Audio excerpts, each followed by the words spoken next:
Welcome to the Noise Festival.com comedy spoken word webinar here with the Noise Festival curator, Doc Brown, aka Ben Billy Smith.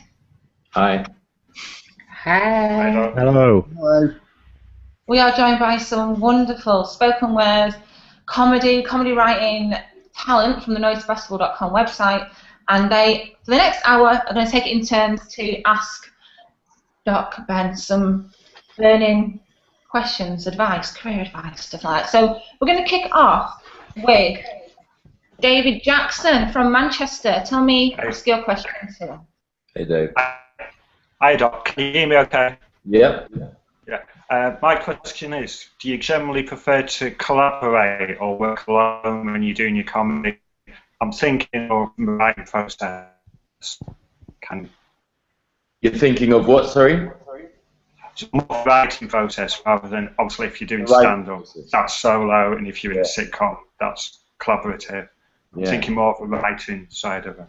No, I mean, I tend to prefer working alone because I find that in television, sometimes there's just too much of a committee. There's too many people with too many different opinions, and you can start with something really fresh and interesting and different, and then it goes through so many rounds of these committees that it loses something, and you start off with a script that needed 3 or 4 changes, and you end up with one that needs 104 changes, which I can only blame on too many chefs. That said, if you're writing for television or radio, you'll never be able to do it alone, even if you wanted to, or even if you had the capability, because you're always going to have executive producers who will have the final say.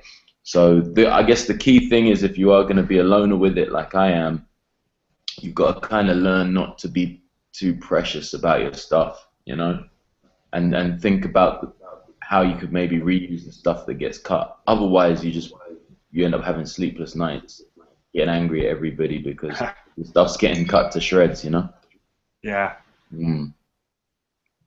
That's what I would say. Yeah. Ultimately, the process of making a television show or a radio show, you're never really truly alone. But in terms of actually coming up with the ideas and developing stuff, I like to be in a room on my own. It's a pure vision. That's kind of what you're saying in a way. You're seeing your vision through.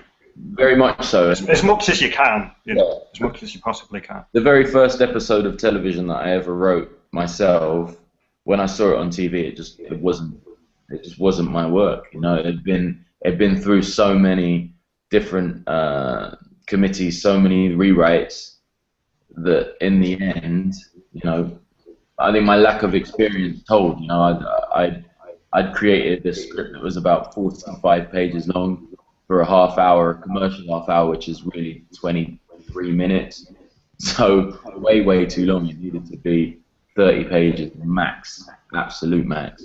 And it took me a while to get into that zone, But I learned a lot of good lessons in that. Just to see the show come on TV and say written by Ben Bailey Smith, and then watch it and think I didn't write any of that, was upsetting. But at the same time, it solidified in my mind that I was not going to do the same thing again, And I spoke to more experienced writers, and I was telling them that they cut all these funny bits. Look, check them out. They're really funny, in my opinion. And this one particular writer said, you know what, these are funny. They're really funny scenes. You know what the problem is? They're irreverent. They don't put the story on. And that's why they were the first things to get cut. And he said to me, here's something you always need to remember, right? He said, if you're writing comedy, make your exposition funny, right? So the key facts, the key plot drivers have jokes in them, because they can't cut plot. And I've had another experience of writing for television where all that was left of my work was exposition. I watched it and it was just like people explaining why they were doing things for half an hour, which was not funny, So squeeze as much comedy into exposition as you can, and that puts the producers in a difficult position. They can't cut your stuff. I see. Thank you. Pleasure.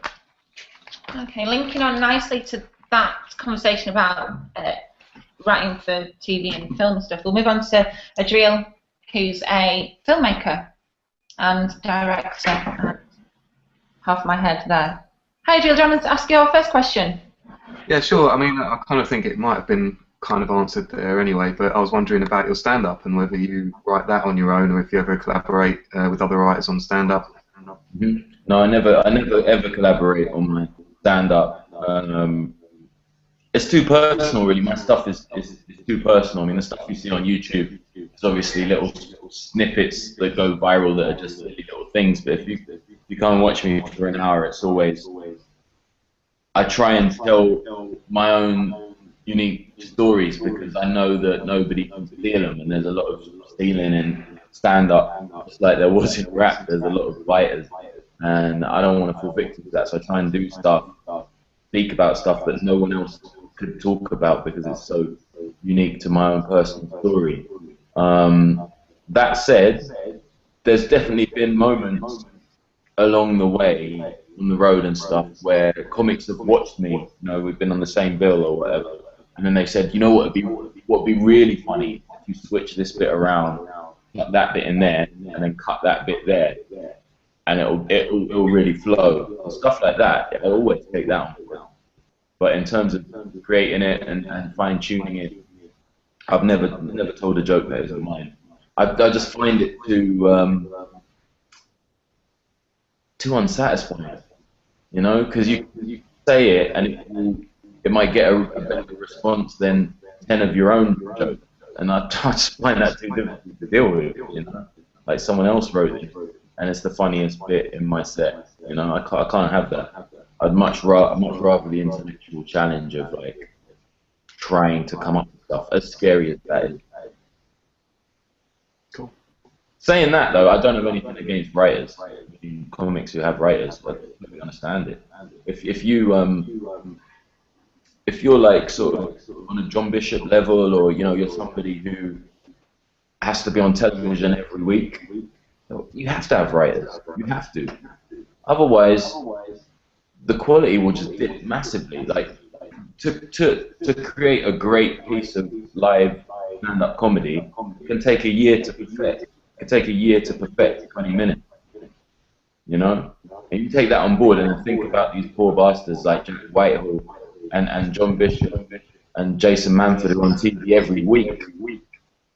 There's no way that they can turn around material that quick. What, and go to all the small little clubs around the country every week, trying out stuff for the next time on telly. It's just physically impossible. So you have to have writers. I think because we're British and we're very, you know, we're very focused on individuality and crucially within the world of art, individual genius and individual achievement. We sort of frown on the idea of other people contributing to a product that is one person. So if it's take that, we don't mind whoever's writing the material. But if it's Gary Barlow, we want it to be just Gary Barlow. We want to know that he's written everything because it's his name that we're buying into. And I kind of get that.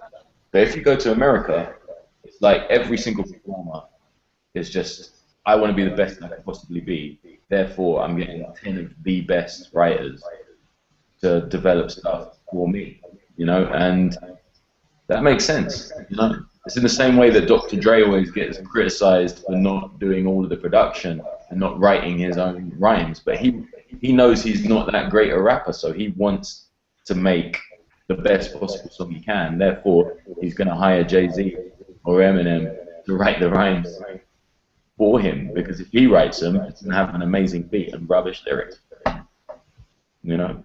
So it makes total sense.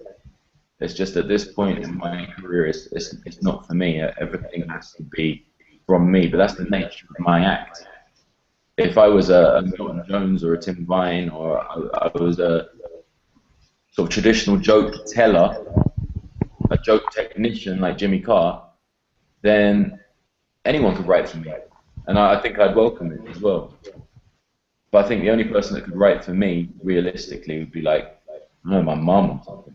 Someone who knows me really well.